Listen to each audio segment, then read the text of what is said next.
वैसे जरूरी नहीं है, लेकिन वीडियो को लाइक या फिर डिसलाइक कर दिया करें। मूवी के स्टार्ट में हम एक लड़की ब्रिटनी और उसके फ्रेंड को देखते हैं जो कि एक आइलैंड पर लेक के किनारे एंजॉय करने के लिए आई हैं। अब वो दोनों वहीं पर ही रेस्ट करने लगती हैं। नेक्स्ट सीन में हम एक ऑयल कंपनी के चेयरमैन को देखते हैं जो कि इसी आइलैंड पर ऑयल ढूंढने के लिए ड्रिलिंग करवा रहा है। और तभी उस चेयरमैन के पास एक साइंटिस्ट आता है और वो चेयरमैन को बताता है कि हम लोग सेकंड स्टेज के लिए बिल्कुल तैयार हैं। जिस पर चेयरमैन उसे मना कर देता है क्योंकि उसके अकॉर्डिंग ज्यादा नीचे तक खोदना खतरनाक हो सकता है। तब वो साइंटिस्ट उसे समझाता है कि ऐसी कोई भी बात नहीं है क्योंकि हमारे पास सारे सेफ्टी प्रोटोकॉल्स अवेलेबल हैं। तब उस साइंटिस्ट के ये बताने पर वो चेयरमैन उसे सेकंड स्टेज के लिए परमिशन दे देता है। उधर ब्रिटनी अपनी फ्रेंड को बताती है कि पहले इस आइलैंड की ऑनर एक कंपनी थी, लेकिन फिर बाद में यहाँ पर ऑयल ड्रिलिंग बंद हो गई। जिस पर उसकी फ्रेंड कहती है कि अगर ऐसा ही है तो इसे पब्लिक के लिए क्यों नहीं खोला गया। लेकिन ब्रिटनी भी इस बारे में कुछ नहीं जानती थी। इसके बाद ब्रिटनी अपनी फ्रेंड को लेक में स्विमिंग करने के लिए कहती है, लेकिन उसकी फ्रेंड ऐसा करने से मना कर देती है क्योंकि उसे शार्क से बहुत डर लगता था। जिस पर ब्रिटनी उसे समझाती है कि ऐसा कुछ नहीं है क्योंकि यहाँ पर कोई भी शार्क मौजूद नहीं है। इसके बाद हम उसी डॉक्टर को देखते हैं जिसकी कोलीग उसे सेकंड स्टेज के लिए मना कर देती है क्योंकि उन्होंने कभी भी इससे पहले इतनी गहरी ड्रिलिंग नहीं की, क्योंकि अगर वहाँ से कोई भी चीज बाहर आ गई तो प्रॉब्लम हो सकती है। लेकिन वो डॉक्टर उसकी कोई भी बात नहीं सुनता। तब उसकी कोलीग उसे बताती है कि हमें जो सैंपल वहाँ से मिला है वो तकरीबन 80 मिलियन साल पुराना है, इसीलिए हमें सेकंड स्टेज को यहीं पर रोक देना चाहिए। जिस पर वो डॉक्टर कहता है कि अब इसे नहीं रोका जा सकता क्योंकि सेकंड स्टेज को शुरू हुए 20 मिनट गुजर चुके हैं। और तभी अचानक से वो रिसर्च फैसिलिटी हिलने लगती है जिसकी वजह से वहाँ पर एक काफी बड़ा ब्लास्ट हो जाता है, जिससे ब्रिटनी की फ्रेंड डर जाती है। तो ब्रिटनी उसे समझाती है कि डरने की कोई जरूरत नहीं है क्योंकि यहाँ पर अर्थक्वेक्स आते रहते हैं। इसके बाद ब्रिटनी लेक में स्विमिंग करने के लिए जाती है और वो अपने फ्रेंड को भी उसे ज्वाइन करने के लिए कहती है। अब पहले तो उसकी फ्रेंड मना कर देती है, लेकिन बाद में उसकी बात मान जाती है। इसके बाद वो दोनों लेक में एंजॉय करने लगती हैं और तभी पानी के अंदर कोई चीज उनकी तरफ आने लगती है, लेकिन उन दोनों में से किसी को भी इस बात का पता नहीं चल पाता क्योंकि वो दोनों एंजॉय करने में बिजी होती है। और तभी वो चीज ब्रिटनी को पानी में खींचकर ले जाती है। तभी ये देखकर ब्रिटनी की फ्रेंड डर जाती है और उसे चारों तरफ देखने लगती है, लेकिन ब्रिटनी उसे कहीं भी दिखाई नहीं देती। और तभी वो चीज उसे भी पानी के अंदर खींचकर ले जाती है। इसके फौरन बाद हम रॉबर्ट्स के एक ग्रुप को देखते हैं जिसकी लीडर एक फीमेल होती है और उसका नाम बार्ब होता है। और उस टाइम वो एक पेंटिंग चुरा कर वहाँ पर लाए हैं। बार्ब अपने दो साथियों को पेंटिंग को निकालने के लिए भेजती है। इसके बाद बार्ब के साथी बोट को लाते हैं और ये लोग बोट की मदद से लेक को पार करने लगते हैं। अब वो लोग काफी खुश होते हैं कि उन्होंने इजीली उस पेंटिंग को चुरा लिया था। अब बार्ब के एक साथी को लेक में कोई चीज दिखाई देती है, लेकिन कोई भी उसकी बात पर ध्यान नहीं देता। लेकिन तभी उनकी बोट उसी चीज से टकरा जाती है जिससे उन लोगों को रियलाइज हो जाता है कि पानी में जो भी चीज है वो काफी बड़ी है, लेकिन उन्हें ये पता नहीं चल पाता कि आखिर वो चीज है क्या। इसके बाद वही चीज उनकी बोट पर अटैक कर देती है जिसकी वजह से वो सारे लोग पानी में गिर जाते हैं। तब किसी को भी समझ नहीं आती कि आखिर ये उनके साथ क्या हुआ। और तभी उन्हें पेंटिंग का ख्याल आता है जो कि पानी के अंदर जा चुकी थी। यहाँ पर सबको यही लग रहा था कि वो चीज अब वहाँ से जा चुकी है, लेकिन तभी वो चीज बार्ब के एक आदमी को पकड़ लेती है और उसे पानी में खींचकर ले जाती है। हालांकि उनका साथी उनसे हेल्प मांगता है, लेकिन वो सारे डर चुके थे, इसीलिए वो जल्दी से अपनी जान बचाने के लिए किनारे की तरफ जाने लगते हैं। इसके बाद हम एक लड़की जिल को देखते हैं जो कि अपने 3 फ्रेंड्स के साथ इसी आइलैंड पर आई है। असल में जिल एक न्यूज कंपनी में इंटर्नशिप कर रही है और उसे लगता है कि वो ऑयल कंपनी इलीगली यहाँ पर ड्रिलिंग कर रही है और उसी कंपनी को एक्सपोज करने के लिए वो यहाँ पर आई है। अब जिल के साथ वहाँ पर एक लड़का और 2 लड़कियां आई थी। अब बार्ब का एक साथी भी मारा जा चुका है, साथ साथ उनकी पेंटिंग भी पानी में डूबी हुई है।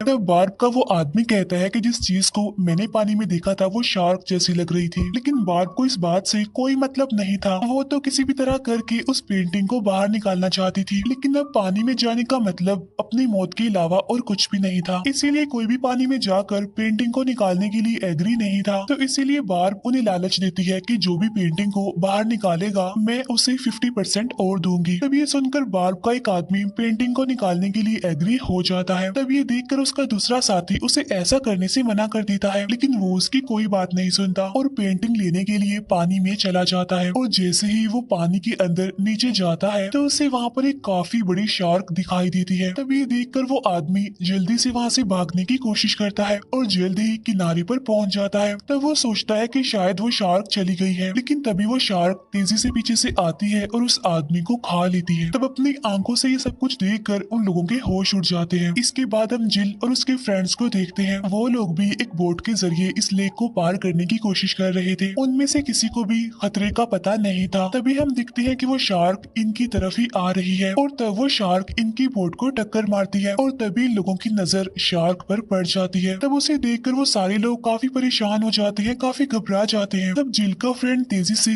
बोट को वहाँ से भगाने की कोशिश करता है, लेकिन अनलकीली शार्क इनकी बोट पर अटैक करके तोड़ देती है, जिसकी वजह से वो सारे लोग पानी में गिर जाते हैं और स्विमिंग करते हुए वहाँ से भागने की कोशिश करते हैं। लेकिन तभी शार्क जिल की मेल फ्रेंड को पकड़ लेती है और उसे भी मार देती है। इसके बाद जिल और उसकी दोनों फीमेल फ्रेंड्स बाहर आ जाती हैं, लेकिन उन्हें अपना मेल फ्रेंड कहीं भी दिखाई नहीं दे रहा होता। इसीलिए वो परेशान हो जाती हैं और अपने फ्रेंड को ढूंढने लगती हैं। और तभी हम देखते हैं कि बार्ब और उसके दोनों साथी इन लोगों पर नजर रख रहे हैं। तभी जिल को अपनी मेल फ्रेंड का कैमरा दिखाई देता है, इसीलिए वो उसके पास जाती है। लेकिन जैसे ही वो उसे उठाने लगती है, वो अपनी मेल फ्रेंड की कटी हुई टांग वहाँ पर देखती है, जिसे देखकर वो तीनों काफी घबरा जाती हैं और अपने फ्रेंड को खो देने की वजह से काफी अपसेट भी हो जाती हैं। लेकिन तभी जिल की फ्रेंड बार्ब और उसके दोनों साथियों को देख लेती है और वो हेल्प के लिए इन लोगों को बुलाने लगती है। और तब बार्ब अपनी प्लानिंग के अकॉर्डिंग उनकी तरफ जाती है और वो ऐसे रिएक्ट करती है जैसे वो उनकी मेल फ्रेंड के बारे में कुछ जानती ही ना हो। तब जिल की फ्रेंड उसे बताती है कि हमारे एक फ्रेंड को शार्क ने मारकर खा लिया है। तब बार्ब भी उन्हें उनके साथ होने वाले हादसे के बारे में बताती है। इसके बाद बार्ब उन लोगों को अपने साथ मिलाकर वहाँ से ले जाती है। इसके बाद वो लोग जंगल में एक जगह पर जाकर रेस्ट करने लगते हैं। जिल की फ्रेंड बार्ब को बताती है कि हम एक ऑयल कंपनी को एक्सपोज करने के लिए यहाँ पर आए थे, क्योंकि वो कंपनी यहाँ पर इलीगली ऑयल ड्रिलिंग कर रही है। तभी जिल उन्हें बताती है कि उस कंपनी की यहाँ पर एक रिसर्च फैसिलिटी भी मौजूद है, जहाँ से हमें कोई रेडियो मिल सकता है और हम यहाँ पर हेल्प मंगवा सकते हैं। तब जिल बार्ब से पूछती है कि आप लोग यहाँ पर क्यों आए हैं, जिस पर बार्ब झूठ बोल देती है कि हम टूरिस्ट हैं और यहाँ पर घूमने आए थे, लेकिन शार्क ने हमारे ऊपर भी अटैक कर दिया। इसके बाद जिल कैमरा में वीडियो रिकॉर्डिंग करने के लिए चली जाती है। तब ये देखकर बार्ब का साथी उस पर गुस्सा करने लगता है और उसे रिकॉर्डिंग करने से मना करता है। तब जिल को ये चीज काफी अजीब लगती है। अब क्योंकि कुछ ही देर बाद शाम होने वाली थी, इसीलिए वो रात वहीं पर ही गुजारते हैं। फिर next morning barb research facility को चेक करने का डिसाइड करती है। तब जिल उन्हें रिसर्च फैसिलिटी की लोकेशन बताती है। अब ये लोग जंगल के रास्ते ही आगे बढ़ने लगते हैं, क्योंकि पानी के रास्ते से जाना किसी खतरे से खाली नहीं था। इसके बाद वो लोग जंगल में आगे बढ़ रहे होते हैं और यहाँ पर हमें पता चलता है कि बार्ब जिल और उसकी दोनों फ्रेंड्स को अपने किसी काम के लिए यूज करने वाली है। इसके बाद जिल की फ्रेंड उसे कहती है कि अगर मुझे कुछ हो जाए तो तुम अपना और दूसरी फ्रेंड का ख्याल रखना, जिस पर जिल उसे यकीन दिलाते हुए कहती है कि डोंट वरी, हमें कुछ भी नहीं होगा। और फिर इसी तरह बातें करते करते ये लोग रिसर्च फैसिलिटी तक पहुंच जाते हैं, जिसे देखकर जिल की फ्रेंड काफी खुश होती है,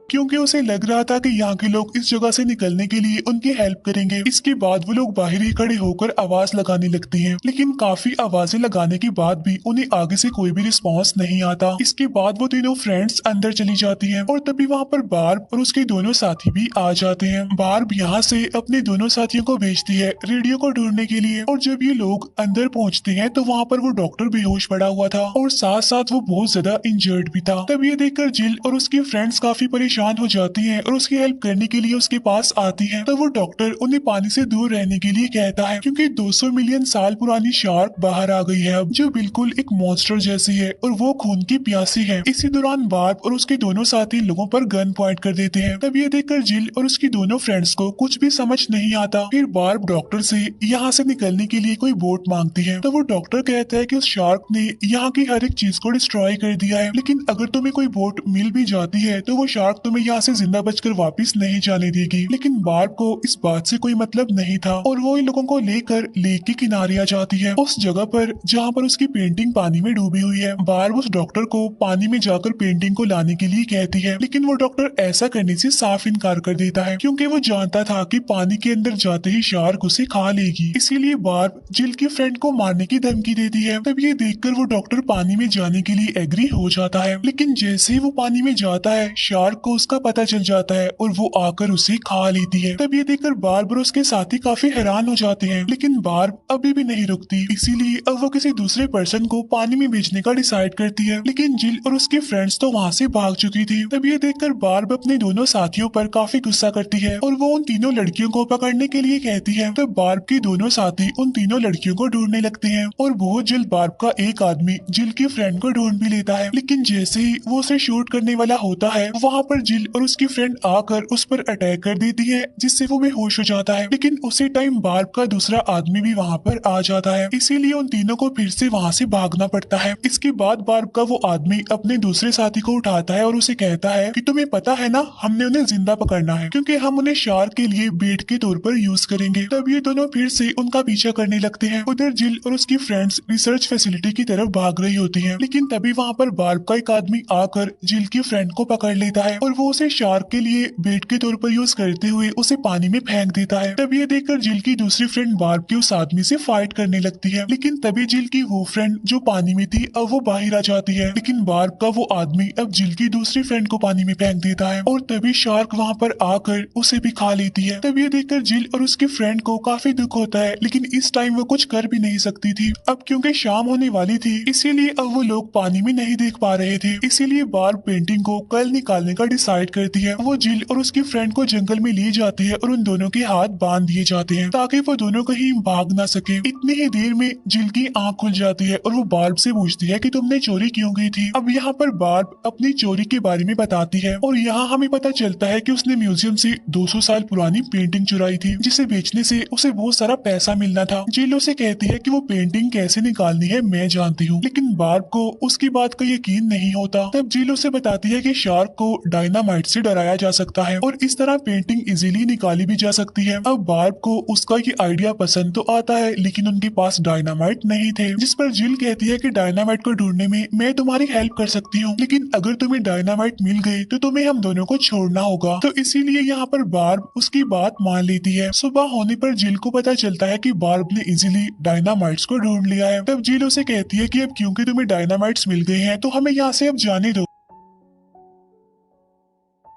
लेकिन बार्ब उसकी बात नहीं मानती। वो कहती है कि मेरा साथी डायनामाइट से शार्क को दूर हटाएगा, जिसके दौरान तुम दोनों पानी में जाओगी पेंटिंग को बाहर निकालने के लिए। अब यहाँ पर उन दोनों के पास उसकी बात मानने के अलावा और कोई ऑप्शन भी नहीं था, इसीलिए जिल उसकी बात मान लेती है। तब बार्ब का साथी डायनामाइट से शार्क को वहाँ से हटाता है और वो दोनों पेंटिंग निकालने के लिए पानी में जाती है, लेकिन शार्क तो फिर से वहाँ पर आने लगती है, इसीलिए वो दोनों जल्दी से किनारे की तरफ आने लगती है। लेकिन बार्ब उन्हें बाहर आने नहीं देती क्योंकि वो किसी भी तरह पेंटिंग हासिल करना चाहती थी, इसीलिए फिर से बार्ब का साथी डायनामाइट से शार्क को दूर हटाता है और उसका दूसरा साथी उन दोनों को वापस से पानी में जाने के लिए कहता है। इसके बाद जिल को एक आइडिया आता है और वो दोनों पानी में वापस जाती है। इसके बाद जिल वहाँ से एक पत्थर उठा लेती है और शार्क का बहाना बनाकर फिर से वापस आ जाती है। तब ये देखकर बार्ब का साथी फिर से डायनामाइट जलाता है। इसी दौरान जिल जोर से उसे पत्थर मारती है, जिसकी वजह से डायनामाइट नीचे गिर जाता है और बार्ब का साथी जैसे उसे उठाने जाता है तो वो उसके हाथ में ही ब्लास्ट हो जाता है, जिसकी वजह से उसकी मौत हो जाती है। तब जिल की फ्रेंड उसकी गन लेकर उन दोनों पर पॉइंट कर देती है, लेकिन आगे से वो भी उस पर गन पॉइंट कर देते हैं। यहाँ पर बार्ब अपने साथी को कहती है कि उसे गन लेकर आओ, लेकिन जैसे ही वो गन लेने के लिए पानी में आता है तो शार्क वहाँ पर आकर उसे खा लेती है, जिसकी वजह से वो लोग डर जाते हैं। इसी दौरान जिल की फ्रेंड सारी गोलियां शार्क के ऊपर फायर कर देती है। इतना सब होने के बावजूद भी बार्ब बाज नहीं आती, इसीलिए वो उन्हें फिर से पानी में भेजने की कोशिश करती है, लेकिन जिल की फ्रेंड अब उसकी बात मानने से इनकार कर देती है। इसी दौरान शार्क पानी से बाहर आकर एक काफी बड़ा जंप लगाती है और बार्ब को खाकर वापस से पानी में चली जाती है। तब ये देखकर जिल की फ्रेंड उस शार्क को मारने का डिसाइड करती है, क्योंकि वो जानती थी कि अगर ये शार्क आबादी वाली जगह पर चली गई या किसी ऐसे बीच पर चली गई जहाँ पर बहुत सारे लोग हैं, तो ये बहुत सारे लोगों को मारकर खा लेगी। यहाँ पर अभी भी उनके पास एक डायनामाइट बचा था, जिसकी मदद से वो शार्क को मारने वाली है। अब वो दोनों उसके किनारे तक आने का वेट करती हैं, लेकिन काफी देर होने के बावजूद भी शार्क बाहर नहीं आती। तब जिल की फ्रेंड शार्क की वेट बनने का डिसाइड करती है, लेकिन जिल उसे मना करती है कि तुम रिस्क मत लो। इसीलिए अब वो खुद जाती है शार्क की वेट बनने के लिए। वो जैसे ही पानी में जाती है, शार्क उसकी तरफ आने लगती है। तब ये देखकर जिल अपनी फ्रेंड को कहती है कि जल्दी से डायनामाइट को जला दो, लेकिन इसी बीच उसका लाइटर काम करना बंद कर देता है, जिसकी वजह से अब उनके ऊपर टेंशन बढ़ने लगती है। लेकिन ठीक टाइम पर जिल की फ्रेंड डायनामाइट को जला देती है। अब जैसे ही शार्क जिल पर अटैक करने वाली होती है, तो जिल पानी के अंदर चली जाती है और जिल की फ्रेंड उस डायनामाइट को शार्क के मुंह में फेंक देती है और तभी ब्लास्ट की वजह से उस शार्क के टुकड़े टुकड़े हो जाते हैं। इसके बाद वो दोनों खुश हो जाती हैं, क्योंकि उन दोनों ने मिलकर इतनी बड़ी मुसीबत को खत्म जो कर दिया था। इसके बाद वो दोनों उसी आइलैंड पर किसी की हेल्प आने का इंतजार करने लगती हैं। इसके बाद हम द फिशरमैन्स को देखते हैं, जो कि वहीं किनारे पर फिशिंग करने के लिए आए थे, और तभी एक दूसरी काफी बड़ी शार्क वहाँ पर आती है और उन दोनों को खा लेती है। इट्स मीन मुसीबत अभी खत्म नहीं हुई, ये तो बस एक शुरुआत थी। इसी के साथ ही ये मूवी यहीं पर एंड हो जाती है। Thank you for watching.